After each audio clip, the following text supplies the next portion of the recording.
பொறுமைன்னா என்ன? பொறுமைன்னா நம்ம ஒண்ணு விளங்கி வச்சிருக்கோம். யாராவது அடிச்சா வாங்கிக்கிறது, அல்ல அமைதியா இருக்கிறது, யாராவது திட்டினா ஏத்துக்கிறது, அதுக்கு பேரெல்லாம் பொறுமை இல்லை சார். பொறுமை அப்படின்னு சொன்னா, தேங்காய் மரத்தை நம்ம நட்டு வச்சோம் அப்படின்னு சொன்னா அது எப்ப காய் காய்க்கும்? வாழை மரத்தை நட்டு வச்சோம்னா அது எப்ப நமக்கு வாழைக்காய் தரும்? ஒண்ணுக்கு டியூரேஷன்ஸ் உண்டு. ஒரு பெண்ணு குழந்தை உண்டாயிருக்க 10 மாசம். சரி, நமக்கு எதெல்லாம் தெரிகிறதோ புள்ள 10 மாசம் கழிச்சு வரும். தென்னை மரம் 5 வருஷம் கழிச்சு தேங்காய் காய்க்கும், மாமரம் 5 வருஷம் கழிச்சு காய்க்கும். இதெல்லாம் தெரிஞ்சு வச்சிருக்கோம், பொறுத்துக்கிட்டு இருக்கோம். அப்படித்தானே?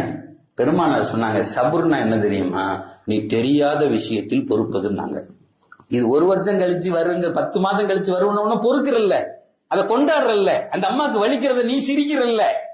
பெருமானார் சொன்னாங்க, சபுர் அப்படின்னா என்ன அர்த்தம் தெரியுமா?